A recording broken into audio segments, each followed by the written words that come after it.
اس دنیا میں سب سے بہترین شخص وہی ہے جس کو اس بات کی سمجھ آ جائے کہ میرا اللہ اس کائنات کی ہر چیز پر قادر ہے، میرا اللہ غفور الرحیم ہے۔ جس انسان کو یہ سمجھ آ گئی وہ انسان اس دنیا اور آخرت میں کامیاب ہے۔ ایک دفعہ آپ صلی اللہ علیہ وسلم کی محفل میں ایک بدو آ گیا۔ اس زمانے میں بدو ان لوگوں کو کہا جاتا تھا جو جاہل تھے۔ جب وہ شخص آپ صلی اللہ علیہ وسلم کی محفل میں آیا تو اس نے پوچھا کہ آپ صلی اللہ علیہ وسلم آخرت میں حساب کتاب کون کرے گا؟ تو آپ صلی اللہ علیہ وسلم نے فرمایا کہ آخرت میں تو حساب کتاب اللہ کریں گے۔ تو اس بدو نے دوبارہ پوچھا کہ اللہ کریں گے حساب کتاب؟ آپ صلی اللہ علیہ وسلم نے فرمایا ہاں اللہ کریں گے۔ یہ بات سن کر وہ بدو مسکرایا اور کہنے لگا کہ آپ صلی اللہ علیہ وسلم مجھے اجازت دے، اور وہ وہاں سے اٹھ کے چلا گیا۔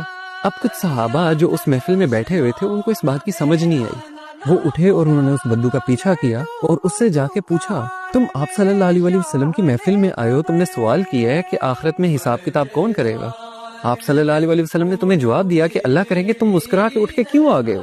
تو اس بدو نے مسکراہٹ سے کہا کہ اگر اللہ تعالیٰ نے آخرت میں حساب کتاب کرنا ہے تو اللہ تعالیٰ تو بڑا غفور الرحیم ہے، وہ تو مجھ سے میری ماں سے زیادہ پیار کرتا ہے۔ کیا میری ماں مجھے جہنم کی آگ میں جلا سکتی ہے؟ جب میری ماں نہیں جلا سکتی تو وہ رحیم و کریم میرا مالک میرا اللہ مجھے کیسے جہنم کی آگ میں پھینک سکتا ہے؟ تو وہ صحابہ آئے آپ صلی اللہ علیہ وسلم کے پاس اور بولا کہ آپ صلی اللہ علیہ وسلم اس طرح ہم اس بدو کے پیچھے گئے تھے، اس نے یہ بات کی ہے کہ اللہ تو بڑا رحیم ہے۔